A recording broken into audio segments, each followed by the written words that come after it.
கர்த்தர் பெரிய காரியங்களை செய்கிற தேவன். ஆமென். பெரிய காரியங்களை செய்கிறவர் பெரியவர். சற்று முன்பு அந்த சகோதரி சாட்சி கொடுக்கும் பொழுது ஜெபம் கேட்கிற ஒரு தேவன், நம் ஜெபத்தை கேட்கிற ஒரு தேவன் இருக்கிறார் என்றால் அவர் தூங்குவதும் இல்லை, அவர் உறங்குவதும் இல்லை. ஹல்லேலூயா. சற்று முன்பு அந்த சகோதரி அவர்கள் உள்ள ஒரு துடிப்பிலே அவர்களுடைய சாட்சியை சொல்லும் பொழுது, அதிகாலையில் எழுந்து தேவனை தேடும் பொழுது, என்னை அதிகாலையிலே தேடுகிறவர்கள் கண்டடைவார்கள்.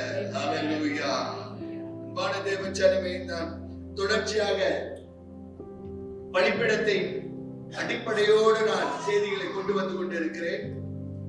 போன வாரம் யாக்கோப்பின் கல் என்ற அந்த தலைப்போடு நான் கொண்டு வந்தேன். நான் பலிபீடத்தின் தலைப்போடு தான் நான் இருக்கிறேன். தலைப்பை விட்டு நான் மாற கிடையாது. ஆனால் அந்த பலிபீடம் என்னக்கூடிய அந்த தலைப்புக்குள் நுழைவதற்கு முன்பாக சில காரியங்களை அறியும் பொழுது தான் யாக்கோபு அவன் கட்டின அந்த பலிபீடத்திற்கு ஒரு அடையாளம் இருக்கும், ஒரு அர்த்தம் இருக்கும். ஆமென். போன வாரம் ஆதியாகமம் 28ஆம் அதிகாரத்திலே எவ்வளவாய் அவனுடைய வாழ்க்கை ஒரு திசை திருப்புதல் ஏற்படுகிறது. அந்த திசை திருப்புதலின் மூலமாக எப்படி அவன் அண்ணனை ஏமாற்றினான், அவன் தகப்பனை ஏமாற்றினான், அப்படி ஏமாற்றின அந்த வாழ்க்கை அவன் புறப்படக்கூடிய ஒரு சூழ்நிலை வந்தது. அந்த புறப்பட்ட அந்த நேரத்தில் தான் தேவன் பல காரியங்கள் அவனுக்கு செய்ததாய் வேதம் சொல்கிறது. இந்த வாரம் அந்த தொடர்ச்சியாய் நான் வரக்கூடிய காரியம் தான் என்னுடைய இந்த தலைப்பு. இந்த வாரத்துடைய தலைப்பு என்னவென்றால் the crossover and the encounter. வசனத்தை எடுத்துக்கொள்வோமா? ஆதியாகமம் புத்தகம் 32ஆம் அதிகாரம்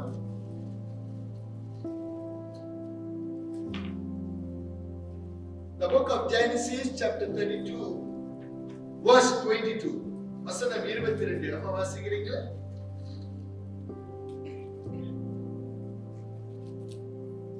ராத்திரியில் எழுந்திருந்து தன் 2 மனைவிகளையும் தன் 2 பணிவிடைக்காரிகளையும் தன்னுடைய 17 குமாரரையும் கூட்டிக் கொண்டு யாக்கோபு என்கிற ஆற்றின் நுரையை கடந்தான். அவன் கடந்தான் என்று வேதம் சொல்கிறது. நான் ஆங்கிலத்தில் வாசிக்கிறேன். Genesis chapter 32 verse 22. And he arose that night and took his 2 wives, his 2 female servants, and his 11 sons, and crossed over the ford of Zebul. He crossed over. தமிழ்ல தாண்டினான்னு போட்டுருக்கா, கடந்தான்னு போட்டுருக்காமா? துறையை கடந்தான். கடந்தான். என்னுடைய செய்தியின் தலைப்பு கடந்து வருகிற ஒரு பாதையில் இன்றைக்கு நாம் தெளிவாய் காணப்போகிறோம். இன்னொரு இடத்திலே அவர் தொடர்ச்சியாய் அவன் கடந்து வந்தவனுக்கும் அடுத்த காரியம் அவன் என்ன அறிகிறான் என்றால், is experiencing an encounter, ஒரு சந்திப்பு, ஒரு தெய்வீக சந்திப்பு. முதலாவது அவன் கடக்கிறான், இரண்டாவது ஒரு தெய்வீக சந்திப்பு என்று இந்த தலைப்போடு இந்த நாளிலே என் செய்தியை நான் நிறுத்துகிறேன். இதற்கு முன்பாய் யாக்கோபுடைய வாழ்க்கை குறித்து நான் ஓரளவு உங்கள் மத்தியிலே சொல்லிக்கொண்டே வருகிறேன். அப்படி என்றால் ஒவ்வொரு வாரமும் ஒரு புதிய செய்தியை நான் கொடுத்து கொண்டே வருகிறேன். ஆனால் ஒரு சங்கிலி தொடர்பாக சொல்லக்கூடிய the messages are the chain messages தொடர்ந்து வருகிறது. ஆதியாகமம் புத்தகத்தில் அப்படியே நாம் கடந்து வரும்பொழுது உங்களை இந்த ஆதியாகமம் பிரயாணத்திலே உங்களை நான் கூட்டிக் கொண்டு வருகிறேன். இங்கே வசனம் எப்படியாய் சொல்கிறது என்றால், அவன் கடந்து வந்தான் என்று, அதற்கு மேலாக ஒரு தெய்வீக சந்திப்புக்குள்ளே அவன் நுழைகிறான் என்று. இதோட அறிமுகத்தை நான் உங்களுக்கு சுருக்கமாய் நான் சொல்ல இருக்கிறேன். தன் தகப்பனுடைய வீடை விட்டு, after leaving his father's house, Jacob experienced so many things in his life, in his journey. அவருடைய வாழ்க்கையின் பிரயாணத்திலே தன் தகப்பன் வீட்டை விட்டு தன் மாமன் வீடாகிய லபானுடைய வீட்டுக்கு போகிறான். இங்கே ஹரானுக்கு போகிறான். அந்த ஹரானுக்கு போகும்பொழுது அங்கே நீங்கள் வீட்டில் போய் வாசியுங்கள். ஆதியாகமம் 29ஆம் அதிகாரத்திலே இருந்து 31ஆம் அதிகாரம் பாதி வரை நீங்கள் வாசியுங்கள். 32ஆம் அதிகாரம் 22ஆம் வசனத்திலிருந்து இன்றைக்கு நான் செய்தியை கொண்டு வருகிறேன். அப்படி என்றால் உங்களுக்கு ஒரு வீட்டு பாடத்தை கொடுக்கிறேன். giving you all the homework. அப்படி என்றால் வீட்டில் போய் வாசிக்க வேண்டும் என்று. இல்லாவிட்டால் தலையும் தெரியாமல் வாழும் தெரியாமல் எங்கே எப்படி என்று தெரியாமல் நாம் ஒரு ஒரு ஒரு ஒரு தத்தளிக்கிற ஒரு சூழ்நிலை வரும். கவனிப்போம். யாக்கோப் தன் மாமனுடைய வீட்டுக்கு போகும்பொழுது அங்கே என்ன நடக்கிறது என்றால், இந்த 3 அதிகாரங்களை நாம் கொஞ்சம் கொஞ்சமாய் பார்க்கும் பொழுது, ரேச்சல் என்னுடைய லபானுடைய மகளை பார்க்கிறான். அவளை திருமணம் செய்ய அவன் திட்டம் வகுக்கும் பொழுது, அவன் விருப்பப்பட்டு தன் மாமன் வீட்டிலே கேட்கும் பொழுது, மாமன் ரேச்சலுக்கு பதில் மூத்த மகளாகிய லியாவை கொடுக்கிறான். அப்படி என்றால் எங்கே தன் தகப்பனை ஏமாற்றினான், தன் அண்ணனை ஏமாற்றினானோ இங்கே அவன் ஏமாந்து கொண்டு இருக்கிறான். அப்படி என்றால் என்ன அர்த்தம் தெரியுங்களா? எதை விதைக்கிறோமோ அதை நிச்சயமா அறுத்துதான். நாம் விதைக்கிறதை அறுக்காமல் நாம் போகவே முடியாது. என்ன சொல்ல வருகிறேன் என்றால், அப்படி என்றால் நாம் விதைக்கிற ஒவ்வொரு விதையும் எச்சரிக்கையோடு கவனமாய் விதைப்போம். ஆமென். இங்கே ரேச்சலுக்கு பதிலாக லியாவை கொடுத்து விட்டான் மாமன்காரன். மீண்டும் ரேச்சல் வேண்டும் என்னும் பொழுது ரேச்சலுக்காக இன்னொரு 7 வருஷம் வேலை செய்து, அதோடு மட்டும் இல்லாமல் அவன் ஆசீர்வாதமாக இருந்த அந்த நாட்களை குறித்து பார்க்கும் பொழுது 20 வருஷம் தன் மாமனுடைய வீட்டிலே யாக்கோப் அவன் மாமனுடைய வீட்டிலே 2 மனைவிகள், 2 வேலைக்காரிகள், அது மூலமாக 11 பிள்ளைகளை பெற்று 20 வருஷம் தன் மாமனுடைய வீட்டிலே இருந்து, ஆண்டவர் ஒரு நாள் அவன் ஆசீர்வாதமாக இருக்கிறதை கண்டு கர்த்தர் என்ன செய்கிறார் என்றால், வாசிப்போமா 31ஆம் அதிகாரம் 2ஆம் வசனம், chapter 31 verse 2 verse 3. லாபானின் முகத்தை யாக்கோபு பார்த்தபோது அது நேற்று முந்திய இருந்தது போல இராமல் வேறுபட்டிருந்ததை கண்டார்.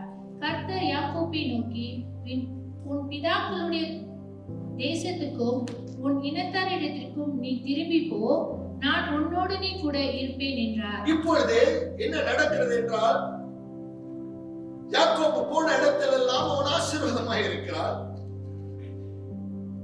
தன்னுடைய மாமன் வீட்டில் உள்ள 2 மகள்களை அவன் திருமணம் செய்து கொண்டு, அங்கே உள்ள 2 வேலைக்காரிகளையும் அவனுக்கு இணைக்கப்பட்டு 11 பிள்ளைகளை பெற்ற அவன் ஆடுகளை மேய்ப்பது மட்டுமில்லாமல் அங்கே ஒரு விசேஷ ரகத்திலே கர்த்தர் அவனை ஆசீர்வதித்து அவனுடைய ஆஸ்தியை பெருக செய்யும் பொழுது என்ன நடக்கிறது என்றால், தன் மாமனுக்கு சில வெறுப்புகள் ஏற்படுகிறது. யார்? லபானுக்கு வெறுப்புகள் ஏற்படும் பொழுதுதான் கர்த்தர் பேசுகிறார். Verse 3 says, then the Lord said, return to the land back. மீண்டுமாய் நீர் வந்த தேசத்துக்கு, வந்த மண்ணுக்கு போ. அப்படி என்றால் என்ன? மீண்டுமாய் கானானுக்கு போ என்று கர்த்தர் அவனுக்கு தெரிவிக்கிறார். தெரிவிக்கும் பொழுது என்ன நடக்கிறது என்றால், தேவன் யாக்கோபுக்கு பிடித்தமில்லாமல் காரியங்கள் நடக்கும் பொழுதும் கர்த்தர் உறுதிப்படுத்திக் கொண்டே இருக்கிறார். நீர் மீண்டுமாய் போ என்று 13ஆம் வசனத்தை வாசிக்கணும். 31ஆம் அதிகாரம் 13ஆம் வசனம்.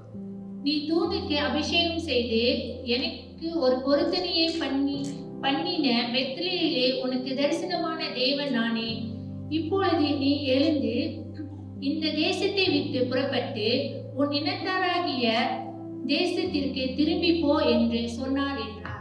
13ஆம் வசனம் மீண்டுமாய் கர்த்தர் சொல்கிறார், சொல்கிறார். என்ன சொல்கிறார் என்றால், நீர் எல்லா ஆசீர்வாதங்களை வைத்திருக்கிறாய், ஆனால் நீ போக வேண்டிய இடத்திற்கு நீ போ. அப்படி என்றால் என்ன சொல்றார்? God is telling, I am the God of Bethel. பெத்தலிலே உனக்கு வெளிப்பட்ட அதே தேவன் நான். போன வாரம் நான் பெத்தலை குறித்து தெளிவாய் சொன்னேன். ஆண்டவர் இப்பொழுது பேசுகிறார். எப்படி பேசுகிறார் என்றால், பெத்தலிலே வெளிப்பட்ட அதே தேவன் இன்றைக்கு நான் என்ன சொல்கிறேன் என்றால், first God is telling, arise and get out. கவனிப்போம் இந்த காரியத்தை. முதல் ஆண்டவர் என்ன செய்ய சொல்கிறார்? எழும்ப சொல்கிறார். இந்த இடத்தை விட்டு வெளியேறு என்று சொல்கிறார். எங்கே என்று? ஹரானை விட்டு. ஹரான் தேவனுடைய திட்டத்தின் பிரகாரம் உள்ள கானான் தேசம் அல்ல. எங்கே சொல்கிறார் என்றால், நீ திரும்பி போக வேண்டும். நான் சொல்கிற அந்த தேசம் எந்த தேசம் என்றால், கானான் தேசம். அவன் இருந்த தேசம், அவன் வாழ்ந்த தேசம். அந்த இடத்தில் தான் ஆண்டவர் இவனை புறப்படும்படியாக இங்கே சொல்கிறார். ஆனால் தன் மாமனாகிய லாபான் இடத்திலே கர்த்தர் எச்சரிக்கிறார். 24ஆம் வசனத்தை வாசிக்கமா. அன்று ராத்திரி தேவன் சிறிய தேசத்தனாகிய லாபானை சொப்பனத்தில் தோன்றி, நீ யாக்கோபோடைய நன்மையை அன்றி தீமை ஒன்றும் பேசாதபடிக்கு எச்சரிக்கையா இரு என்றார். கர்த்தர் எச்சரிக்கிறார் லாபானை. கவனிப்போம். யாக்கோப்பை எந்த ரகத்திலும் நீ அவனை துன்பப்படுத்தக்கூடாது, அவனை வேதனைப்படுத்தக்கூடாது என்று கர்த்தர் எச்சரிக்கிறார் லாபானை. மாமன்காரனை எச்சரிக்கிறார். அப்படி என்றால் கர்த்தர் ஏதோ ஒரு திட்டத்தை யாக்கோபுக்கு வைத்திருக்கிறார். அன்பான தேவச்சனமே, இந்த நாளிலோ ஒரு யூதனுடைய ஜெபம், ஒரு யூத பக்தனுடைய ஜெபம் எப்படியா இருக்கும் என்றால், ஆபிரகாமின் தேவனே, ஈசாக்கின் தேவனே, யாக்கோபின் தேவனே என்று. நான் ஆபிரகாமை குறித்து பிரசங்கித்து விட்டேன், ஈசாக்கை குறித்து பிரசங்கித்து விட்டேன். இப்பொழுது யாக்கோபுக்கு நான் நுழையும் பொழுது, யாக்கோபுடைய தன்மைகள், அவனுடைய குணாதிசயங்கள், அவனுக்குள் உள்ள விசேஷங்கள், அவனுக்குள்ள உள்ள தன்மைகளை அறிவதற்கு நாம் யார் யாக்கோப் என்று பார்க்க வேண்டும். கவனிப்போம். The first thing is encountering is the angel of God to make him. அப்பொழுது என்ன சொல்கிறார்? This must be God's camp. அப்படி என்றால் இது கர்த்தருடைய இடம் என்று சொல்கிறான். கவனிப்போமாக. இந்த பிரயாணத்தில் இவன் தொடரும் பொழுது யாரை சந்திக்க போகிறான்? சொல்லுவோம், யாரை சந்திக்க போகிறான்? இல்ல விழித்திருக்கீங்களா? ஒரு வார்த்தையை போட்டு பார்க்கிறேன். யாரை சந்திக்க போகிறான்? ஏசாவை சந்திக்க போகிறான். யார் அந்த ஏசாவ்? தன் அண்ணன். ஏசாவுக்கு என்ன செய்து விட்டு போனான்? நன்மை செய்து விட்டா போனான். அண்ணனுடைய பிறப்புரிமையை திருடி கொண்டு போனான். அண்ணனுக்கு வர வேண்டிய ஆசீர்வாதங்களை பிடுங்கிக் கொண்டு போனான். அப்பனை ஏமாற்றி விட்டு போனான். இப்போது மீண்டும் அண்ணனை சந்திக்க வரும் பொழுது வசனம் சொல்கிறது, 32ஆம் அதிகாரம் 9ஆம் வசனத்திலிருந்து 12ஆம் வசனம் வரை, he was greatly afraid and distressed என்று போட்டிருக்கிறது. அவன் மிகுந்த பயத்தோடும் மன அழுத்தத்தோடும் இருந்தான், வேதனைப்படுகிறான். கவனிப்போ, இவனுக்கு எல்லாம் இருக்கிறது. ஆசீர்வாதம் இருக்கிறது, ஆஸ்தி இருக்கிறது, ஆடு மாடுகள் இருக்கிறது, ஒட்டகங்கள் இருக்கிறது, 2 மனைவிகள், 2 வேலைக்காரிகள் இருக்கிறார்கள், 11 பிள்ளைகள் இருக்கிறார்கள். இன்னும் வேலை அவனுக்கு குறைவா இருக்கிறது ஒன்றுமே இல்லை. ஆனால் பயப்படுகிறான். அவன் என்ன செய்கிறான்? பயப்படும் பொழுது 22ஆம் வசனம் சொல்கிறது, வாசிப்போம். என்னடா சற்று முன்பு அவன் என்ன சொன்னேன்? வாசிக்கமா. ராத்திரியிலே எழுந்திருந்து தான் 2 மனைவிகளையும் தன் 2 பணிவிடைக்காரிகளையும் தன்னுடைய 11 குமாரரையும் கூட்டிக் கொண்டு யாக்கோபு என்கிற ஆட்சியின் துறையிடத்தை கடந்தான். இப்பொழுது கவனிப்போம்.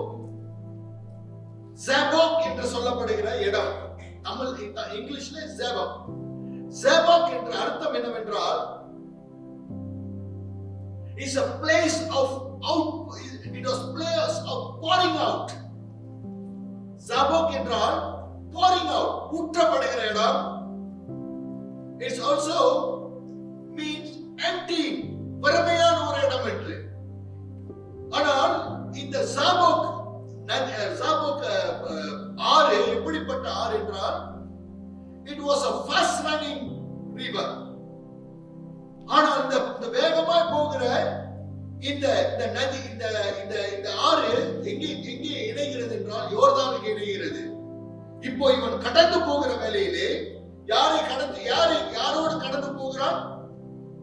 2 மனைவிகள், 2 வேலைக்காரிகள், 11 பிள்ளைகள், அவனோடு இருந்த வந்த அத்தனை ஆஸ்தியும் கூட்டிக் கொண்டு அவன் புறப்பட்டு போகிற வேளையிலே புறப்பட்டு போய் எல்லாவற்றையும் அடுக்கி வைத்து விட்டு 24ஆம் வசனம் சொல்கிறது, யாக்கோபு பிந்தி தனித்திருந்தான். அப்படி நில்லுங்கம்மா. 24ஆம் வசனத்தில் தான் ஒரு ஒரு ஒரு ஒரு ஒரு ஒரு முற்றுப்புள்ளியை அவன் வைக்கிறான். கவனிப்போம். Though he had everything, எல்லாம் இருந்தது, ஆனால் ஒரு பயம் இருக்கிறது, ஒரு மன அழுத்தம் இருக்கிறது. அண்ணனை பார்க்க போகிறான். அண்ணன் எப்படி வரப்போகிறான்? அண்ணன் வந்து இவனை கொலை செய்து விடுவானோ அல்லது ஏதாவது ஒன்று நடந்து விடுமோ என்று இப்படிப்பட்ட இந்த சூழ்நிலையிலே 24ஆம் வசனம் சொல்கிறது, Jacob was left alone.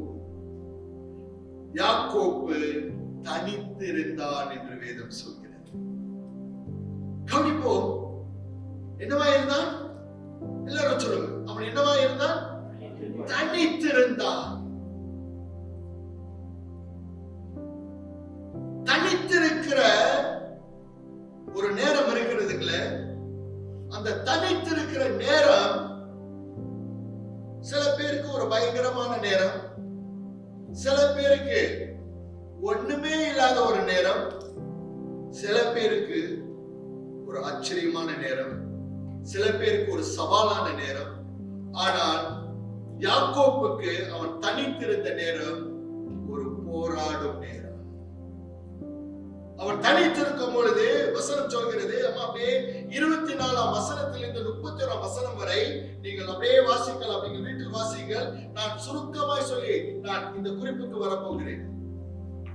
என்ன சொல்லுகிறது என்றால், ஒரு மனிதன் என்று போட்டிருக்கிறது. அப்படியே வாங்கம்மா. அப்பொழுது ஒரு புருஷன் பொழுது விடியும் அளவும் அவனோடனே போராடி. இங்கே என்ன நடக்கிறது என்றால் ஒரு மல்லு யுத்தம் நடக்கிறது. A man wrestled with Jacob until morning. காலை வரைக்கும் ஒரு மல்லு யுத்தம் நடக்கிறது. அவனை மேற்கொள்ளாததை கண்டு the man did not prevail Jacob. அவன் மேற்கொள்ள இந்த மனிதன் மேற்கொள்ள முடியவில்லை. தமிழ் பைபிள்ல அந்த மனிதன் புருஷன். இங்கிலீஷ் பைபிள்ல பாத்தீங்கன்னா the man எல்லாம் capital letter. the man capital letter இருக்குங்களா இல்லீங்களா? நீங்க இங்கிலீஷ் பைபிள்ல பாத்தீங்கன்னா எல்லாம் கேபிட்டல் லெட்டர். அப்படி என்றால் it is not an ordinary human being. இது தெய்வீகமான ஒரு ஒரு ஒரு ஒரு ஒரு ஒரு இடத்தை வைக்கிறது. அப்படி என்றால் யாக்கோபு ஒரு சாதாரண மனிதனோடு ஒரு மல்யுத்தம் செய்யாமல் அவன் யாரோடு மல்யுத்தம் செய்கிறான்? ஒரு தெய்வீகமானவரோடு மல்யுத்தம் செய்கிறான். வாசிங்கம்மா. அவன் மேற்கொள்ளாததை கண்டு அவன் தொடை சதையை தொட்டார். தொடை சதையை தொட்டாரா? தொட்டானாமா? தொட்டார். அங்கே ஒரு உரிமையை வைக்கிறது. தமிழ் பைபிளை கோத்ரூ பண்ண அவன் என்று சொல்லாமல் அவர் என்று. அப்பொழுது ஒரு விசேஷ உரிமையை கொடுக்கப்படுகிறது என்றால் தெய்வீகமான தன்மையை வெளிப்படுத்துகிறது. ஆமென். வாசிங்கம்மா. அதனால் அவருடனே போராடுகையில் யாக்கோபின் தொடை சத்து சுளுக்கிற்று. That means the man did not prevail Jacob. The man touched his socket of his hip. Jacob's hip joint was out of the position. வாசிங்கம்மா.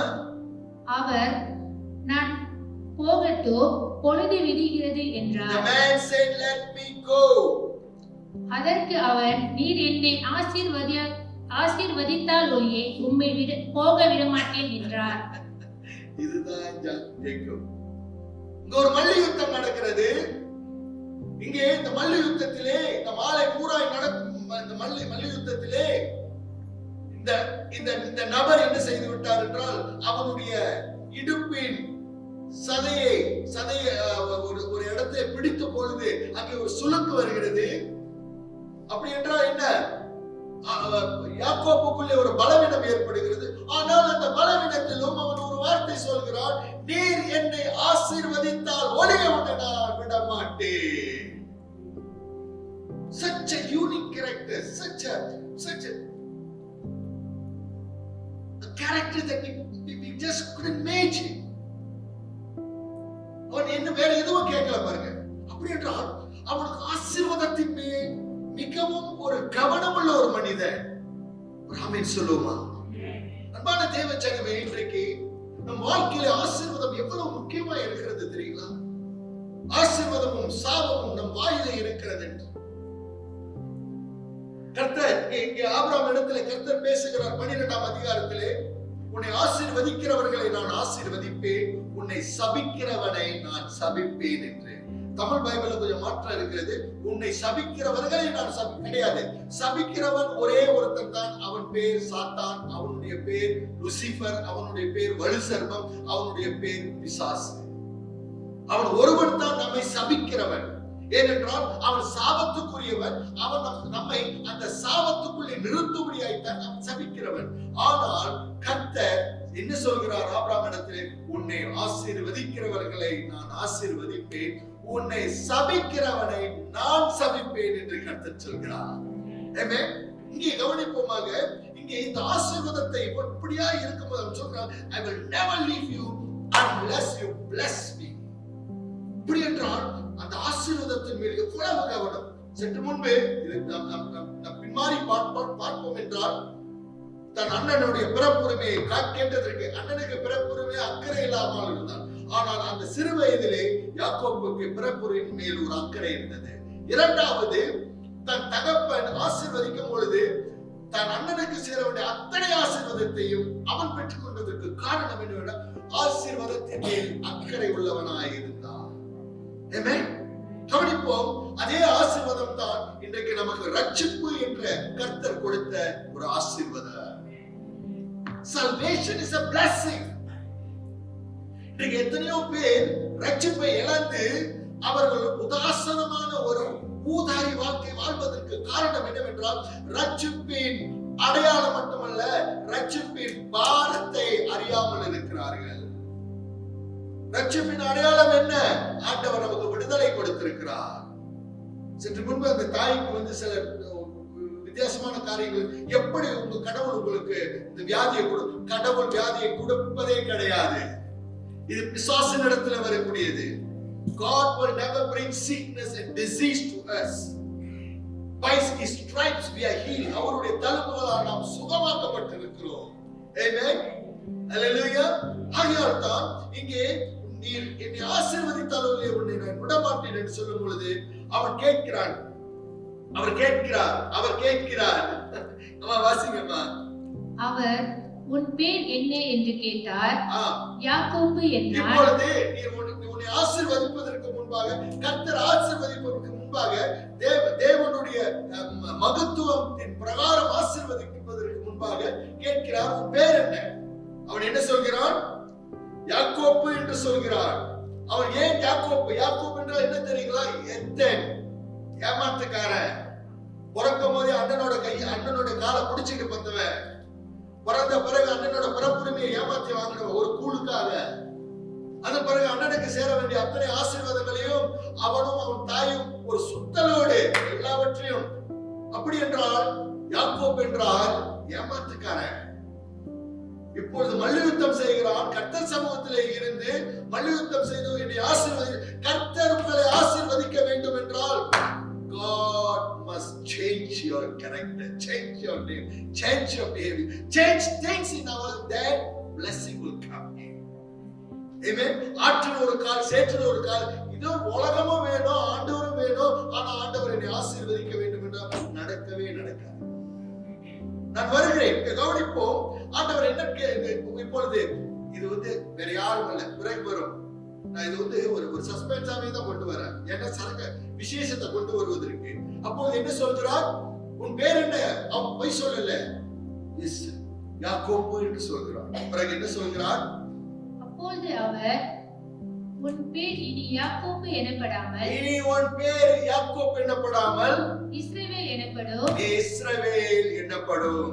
தேவனோடும் மனிதரோடும் போராடி நீ தேவனோடும். அப்படி என்றால் சற்று முன்பு அவன் மல்யுத்தம் செய்தது யாரிடத்தில் என்றால் தேவனிடத்தில் அவன் மல்யுத்தம் செய்திருக்கிறார்.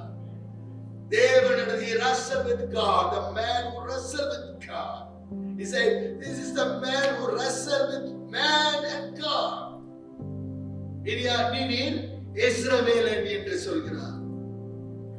இன்றைக்கு இஸ்ரவேல் என்ற இந்த பெயரை அழைத்து போடுவதற்கு எத்தனையோ சத்துருக்களுடைய தூதர்கள், சத்துருக்களுடைய கருவிகள் இருந்து வழியை பண்ணி கொண்டிருக்கிறார்கள், சூழ்ச்சியை பண்ணி கொண்டிருக்கிறார்கள்.